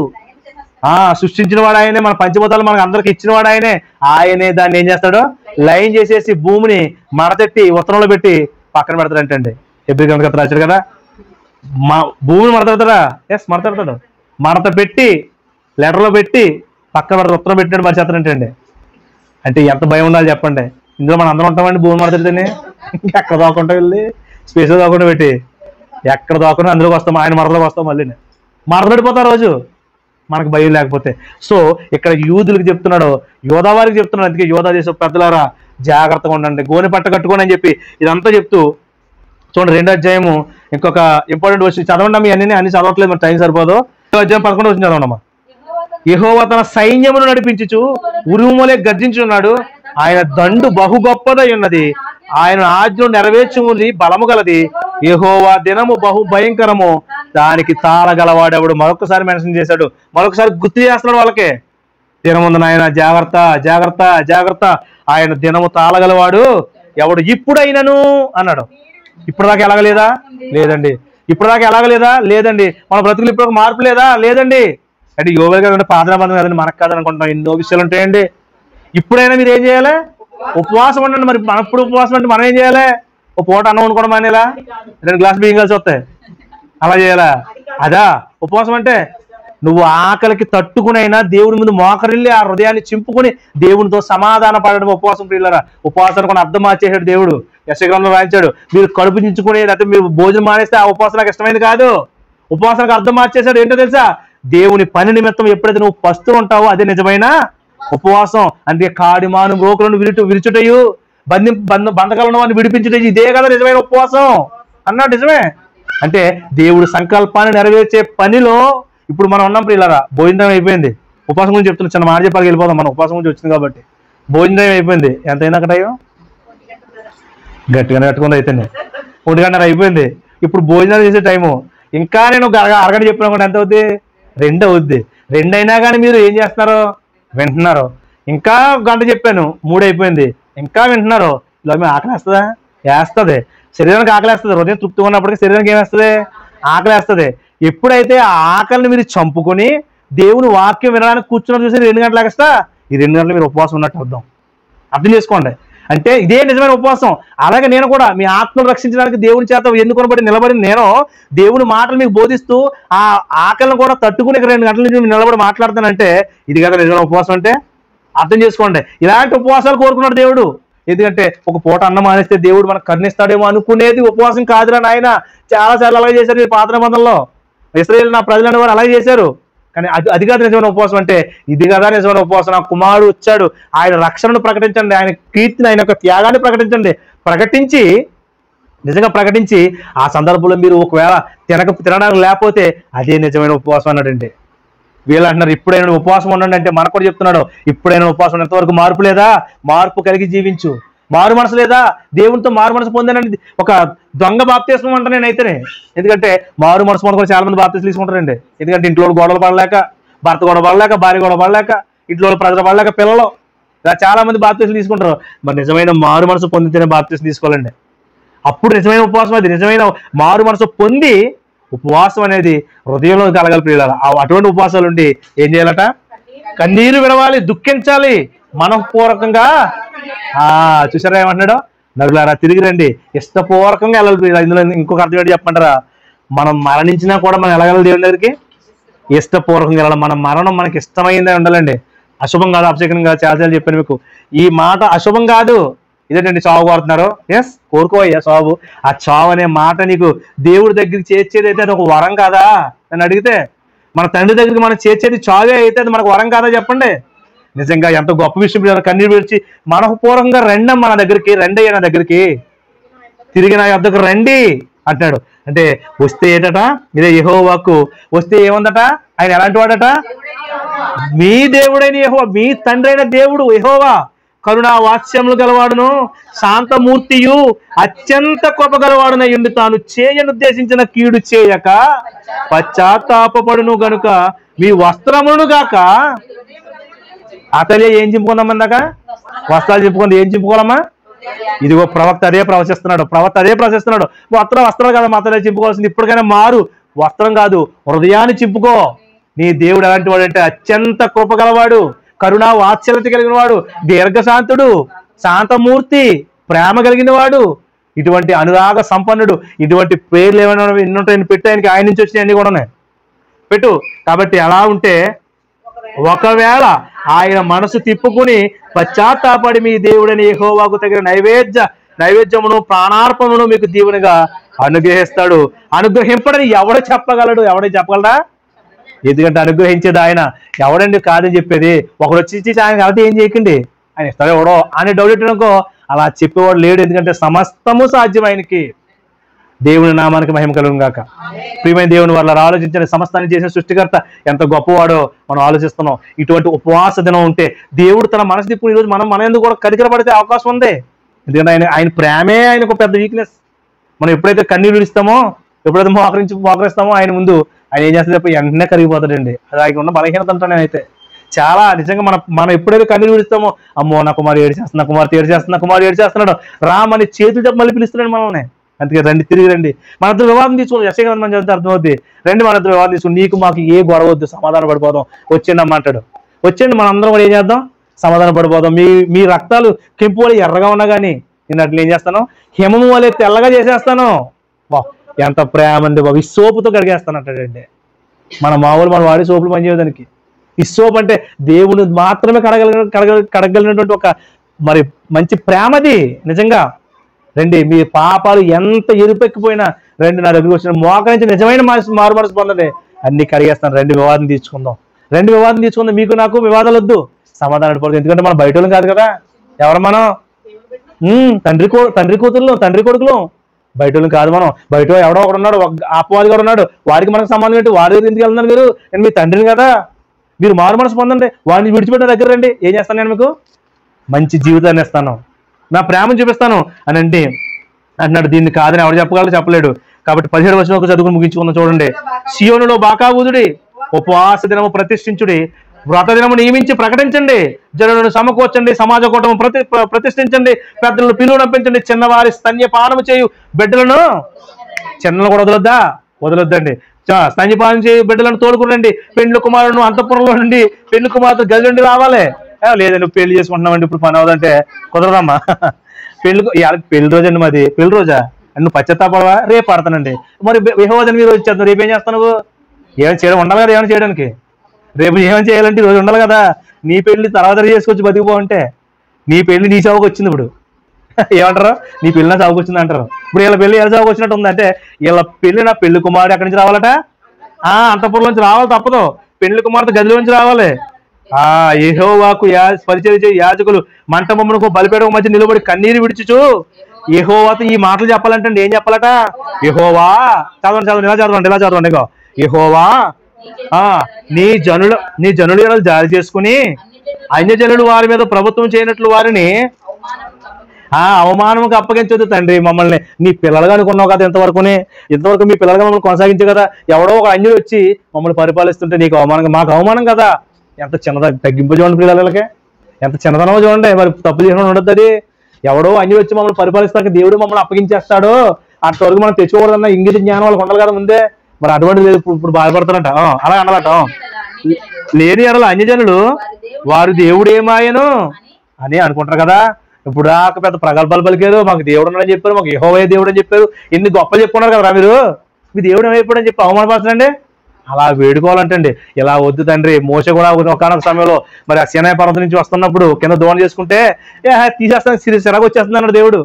వద్దు, మొత్తం నాశనం చేశారు, నన్ను మొత్తం ఇసిపించేశారు, దూరం చేస్తుంటే కోపం వచ్చేసింది దేవుడికి. ఎందుకంటే నేను ఉన్నాను సజీవంగా, ఆత్మ ఉండి పగల మేఘస్తంభంగా రాజుని అగ్నిస్తంభంగా నడిపిస్తుంటే వీళ్ళకి ఇదే పోయే కాలం అని దేవుడు తీసేస్తున్నప్పుడు మోషే గారు ప్రార్థించారు, తండ్రి వద్దు, నువ్వు ఇంతకైనా అక్కడి నుంచి ఎవరికి వచ్చింది వాళ్ళని, అక్కడి నుంచి ఐగుప్తు నుంచి ఇంటికే తీసుకొచ్చావా?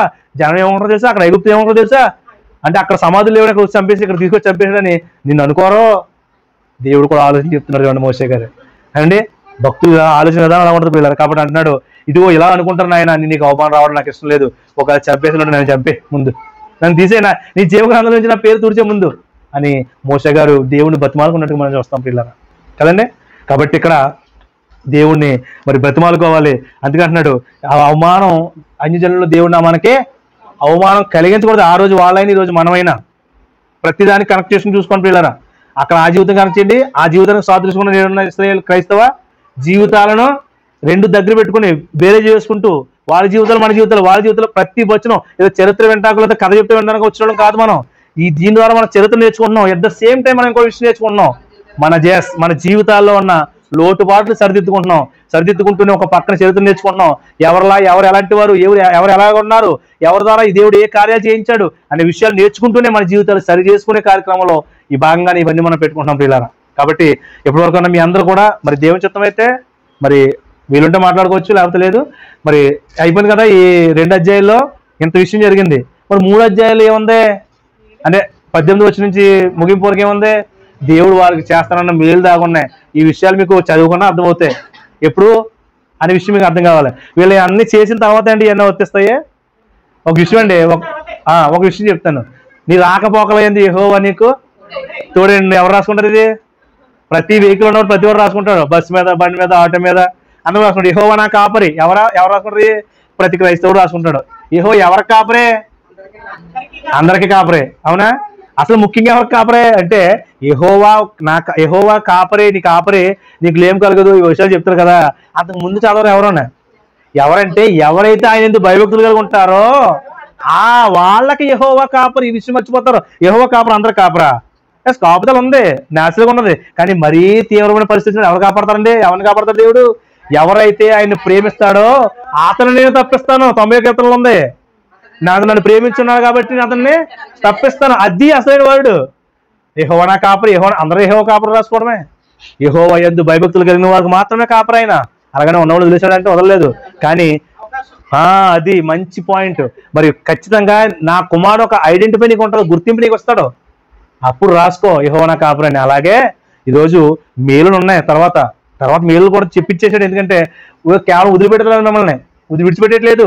మీరు మారు మనసు పొందితే మీకు కావాల్సిన ప్రతిఫలాన్ని కూడా నేను ఇస్తాను అని దేవుడు చెప్పి ఆ తర్వాత కూడా ఆ తర్వాత పొందుకుపోయే మేలుడు దేవుడు రాయించాడు.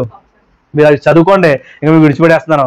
సో యోవేలు గారు చేసినటువంటి ఈ హెచ్చరికలు వాళ్ళు విని దాన్ని బట్టి మారు మనసు పొంది అక్కడ జరిగిన ప్రతి సిచ్యువేషన్ దృష్టిలో పెట్టుకుని నిజమైన మారు మనసు పొందితే తర్వాత రాబోతున్నటువంటి ఫలితం గొప్పది. ఆ ఫలితం వారు పొందుకుంటారు. ఈరోజు మనం కూడా పరలోకం అనే ఫలితాన్ని పొందుకుంటాం. అటువంటి విధంగా మనం అందరం ఉండాలని ఈ గ్రంథం ద్వారా, యోవేలు గ్రంథం ద్వారా చరిత్రలో జరిగిన సంఘటనలు, అలాగే అతని యొక్క దుర్మార్గత ఇంకా చాలా ఉంది. అతని గురించి ఒక ఎపిసోడ్ మనం మాట్లాడుకోవచ్చు, ఒక భాగం మనం మాట్లాడుకోవచ్చు అవసరం అయితే. ఆ అతలియా గురించి చాలా చోట్ల విని ఉంటారు. మరి ఆ చరిత్ర ఇవన్నీ కూడా మనకి దృష్టిలోకి రావాలి ఈ యోవేలు గ్రంథం చదువుతున్నప్పుడు. అలాగే యోవాషు కాలం, ఆ రాజ్య పరిపాలన, అక్కడ జరిగిన సిచ్యువేషన్స్, అక్కడ జరిగిన వధ, అక్కడ దానికి దేవుడు వాడుకున్నటువంటి మనుషులు, ఎలాగైతే దేవుడు మరి ఎక్కడెక్కడ దాచాడో, ఎలా తీసుకొచ్చాడో, ఏం చేశాడో, తర్వాత జరిగిన నమ్మకతో ఇవన్నీ కూడా మనకు చరిత్రలో తెలిసిపోవాలి. ఇలాంటి పరిస్థితుల్లో రాయబడిందా యోవేలు గ్రంథం అంటే? అవును ఆయన, నిజంగానే. అంటే ఒక్కో చరిత్ర గ్రంథానికి, ఒక్కొక్క ప్రవక్త గ్రంథానికి కారణం ఒక రాజు కానీ, రాణి కానీ, దుర్మార్గులైన వారు ఉన్నారు కాబట్టి దేవుడు వారికి బుద్ధి చెప్పడానికి దేవుడు ఇన్ని విషయాలు రాయించాడు. ఇన్ని విషయాలను ముందు పెట్టి ఇదిగో వారిలా మీరు ఉండొద్దు, నేను చరిత్ర చదవండి, చాలా గొప్ప పాఠాలు మీరు నేర్చుకుంటారని దేవుడు మనకి చెప్తున్నాడు. పిల్లగా అర్థమైంది కదా అందరికీ? ఏమైనా డౌట్లు ఉంటే అడగండి. ఏమంటే ఈ విషయాలను చదివిన తర్వాత యోవేలు గ్రంథం మరొకసారి మీరు ఇంటికి వెళ్ళిన తర్వాత మీ వ్యక్తిగత 3 అధ్యాయాలు కదా ఎన్నో ఉండవు. 3 అధ్యాయాలు మళ్ళీ చదవండి. ఇది దృష్టిలో పెట్టుకుని, చరిత్ర అంతా దృష్టిలో పెట్టుకుని చదవండి, ఇంకా బాగా అర్థమవుద్ది. సరేనా? అటు విధంగా మీ అందరూ ఉండాలని మనస్ఫూర్తిగా కోరుకుంటూ నా మాటలు ముగిస్తున్నాను. ప్రార్థన చేసుకుందాం పిల్లరా. తలలో ఉంచండి, ప్రార్థన చేసుకుందాం. అత్యంత కృపా సంపన్నుడా మా ప్రియ పరలోకపు తండ్రి, మానవుల పట్ల తండ్రి నువ్వు ఎంత దీర్ఘశాంతం వహిస్తున్నావో, మీరు ఎంత శాంతమూర్తో తండ్రి ఇప్పుడే చదివాం ప్రభువా. తండ్రి మీరు తండ్రి ఎంత ప్రేమ అయితే చూపిస్తున్నారు తండ్రి, ఆ ప్రేమను తండ్రి పగగా మార్చుకునడానికి తండ్రి ఒకనాడు ఇశ్రాయేలీయులు ఎలాగైతే కారణమయ్యారు తండ్రి, నేడు మేము తండ్రి ఇశ్రాయేలుకు సాదృశ్యంగా మీరు ఎన్నుకున్న ఒక జనాంగంగా తండ్రి ఆయన ప్రత్యేకింపబడిన వారంగా తండ్రి క్రైస్తవులను పేరు పెట్టుకుని మేము తండ్రి నీకు వ్యతిరేకంగా బ్రతికితే ఆ ప్రేమను తండ్రి పగగా చూపించి ఒక దినాన్ని మీరు నిర్ణయించారని తండ్రి మీరు తండ్రి తెలియజేశారు తండ్రి. దయతో క్షమించిన ప్రభు, ఎంతకాలం మా హృదయాలు చింపుకోక తండ్రి, మా హృదయాలు తండ్రి పశ్చాత్తాపం నందక మరి కేవలం పైన మాత్రమే మేము ఆరాధించామేమో ఒకసారి జ్ఞాపకం చేసుకుని తండ్రి. ఒకసారి తండ్రి మీరు ఇచ్చిన అవకాశం, ఇంకా మా ఆయుష్ మాకు అవకాశం ఇచ్చారు. ఇచ్చిన అవకాశాన్ని తండ్రి నేను సద్వినియోగం చేసుకుని తండ్రి ఎప్పటికైనా వినబడుతున్న మాటను బట్టి మారు మనసు పొందడానికి మాకు సహాయం అనుగ్రహించినట్టు మంచి హృదయాలు మాకు దయచేయండి తండ్రి. వీడిని వదిలేసి మమ్మల్ని మేము మోసగించుకోకూడదు తండ్రి. విన్న వాక్య ప్రకారం జీవించి తండ్రి. మరి తండ్రి మేమందరం మేము ఎందుకు మోకరిల్లి తండ్రి మన హృదయాలు చింపుకోవడానికి సహాయం అనుగ్రహించండి. నిజమైన ఉపవాసాల తండ్రి, నిజమైన గోనె పట్ట, నిజమైన తండ్రి ఆయన పశ్చాత్తాపం కలిగి తండ్రి ఆయన మేమందరం జీవించడానికి సహాయం అనుగ్రహించండి తండ్రి. దేవా ఇంతకాలం ప్రభు నాయన మాకు ఎన్నో విషయాలు తండ్రి మరి అనేక మంది చెబుతున్నప్పటికీ వినని దుస్థితిలో ఉన్నాం తండ్రి. తండ్రి మమ్మల్ని క్షమించండి ప్రభు నాయన. మరి ఎప్పుడు తండ్రి తిరిగి ఆ బురదలకు వెళ్లకుండా తండ్రి మమ్మల్ని కాపాడారు, కడిగారు. యోవాషు వల్లే తండ్రి ఆయన సింహాసనం మీద కూర్చుండబెట్టారు తండ్రి. రాజులని యాజక సమూహం అన్నారు తండ్రి మమ్మల్ని. తండ్రి మేము తిరిగి ఆ బురదలకు వెళ్ళిపోకుండా తండ్రి యోవాషు మరిచినట్టు మీరు చేసిన మేలు మర్చిపోకుండా తండ్రి. యోవాషు తండ్రి యెహోయాదా కుమారుడు జకర్యాని చంపించాడు తండ్రి మేలు మర్చి. అలాగే తండ్రి మీరు చేసిన మేలు మర్చి తిరిగి మీ కుమారుడిని క్రీస్తును సిలువ వేసి మరీ చంపకుండా తండ్రి సహాయం అనుగ్రహించండి తండ్రి. ఈ విధమైన తండ్రి ప్రార్థనలు ఏకీభవిస్తున్న సహోదరి మన అందరినీ మీరు దీవించండి, ఆశీర్వదించండి. హృదయాలు మీరు పరిశీలించండి తండ్రి. లోపాలున్న మళ్ళాలున్న తీసివేయండి తండ్రి. మీ ముందు ఒప్పుకుని విడిచిపెట్టే తండ్రి భాగ్యాన్ని మాకు దయచేయండి తండ్రి. మీరు మా హృదయాలకు కాపర్లుగా ఉండి తండ్రి, మా హృదయాలు నిత్యము మీరే నివసించమని తండ్రి. ఈ కూడికి ఏర్పాటు చేసిన తండ్రి నా సహోదరి తండ్రి అక్కడిని బట్టి మీకు వందనాలు తెలియజేసుకుంటూ తండ్రి నాయన బిడ్డను తండ్రి దీవించండి. వాళ్ళకి ఇచ్చిన కుటుంబాన్ని దీవించండి ప్రభు. దూర ప్రాంతంలో ఉన్న ప్రసాద్ బాబు గారిని మీరు దీవించండి తండ్రి. ప్రభు నాయన బిడ్డకు తండ్రి ఆరోగ్యం ఉండి తండ్రి. బిడ్డ తండ్రి నాయన మీ కృపలో వర్ధిల్లింపు చేయండి తండ్రి. తోడుగా ఉండండి తండ్రి. దూర ప్రాంతంలో జేసమ్మని దీవించండి తండ్రి. మరి ఉద్యోగం చేస్తున్నటువంటి చదువుకుంటున్నటువంటి తండ్రి మరి కార్తీక బాబుని కూడా మీరు దీవించండి తండ్రి. మీరు దీవించండి, ఆశ్రయించండి తండ్రి. బిడ్డకు ప్రభు ఆరోగ్యాన్ని ఇస్తే మరి మంచి బుద్ధిని జ్ఞానాన్ని తండ్రి దయచేయండి తండ్రి. అన్ని విషయాల్లో మీరు తోడు ఉండండి. ఈ కుటుంబం ఏదైతే మీ అందునైనా ఆశించారో తండ్రి మరి ఇహ సంబంధమైన పర సంబంధమైనప్పటికీ తండ్రి ఆయన మీరు సఫలపరిచి మీరే కృప చూపించండి. అలాగే తండ్రి కార్యక్రమాన్ని తండ్రి కొడుకుని ప్రేమించి వచ్చిన ప్రతి ఒక్క చెల్లెమ్మను అక్కను తండ్రి వారు అందరినీ దీవించండి. వారి కుటుంబాలకు మీరు తోడుకోండి తండ్రి. వారి తండ్రి ఆయన జీవితాల్లో తండ్రి మీకు అణకువ కలిగి తండ్రి ఆయన నిజమైన మీ కుమార్తెగా జీవించడానికి సహాయం అనుగ్రహించమని తండ్రి. మరి చేరొచ్చిన మమ్మల్ని అందరినీ క్షేమంగా నడిపించారు. తిరిగి వెళ్తున్నా కూడా క్షేమకరమైన ప్రయాణం దయచేసి మీరే నడిపించమని, కుటుంబాన్ని దీవించి ఆశ్రయించమని, సమస్త మహిమ ఘనత ప్రభావాలు మీ నామానికి చెల్లించుకుంటూ యేసుక్రీస్తు ప్రభు వారి పేరిటి ప్రార్థన మనం అడిగి వేడుకుంటున్నాం మా కన్న తండ్రి. ఆమెన్. మన తండ్రి అయిన దేవుని ప్రేమ, తన కుమారుడి లోకరక్షకుడైన యేసుక్రీస్తు వారి శాశ్వతమైన నిత్యమైన కృప, పరిశుద్ధాత్మ దేవుని యొక్క అన్యోన్య సహవాసం మనకును ఆయన కొరకు యథార్థంగా బ్రతుకుతూ ఆయన చిత్తాన్ని నెరవేరుస్తున్న ప్రతి ఒక్కరికి సదాకాలము నిత్యము తోడైండి నడిపించును గాక. ఆమెన్. ఆమెన్. అమ్మ అందరికీ వందనాలమ్మా.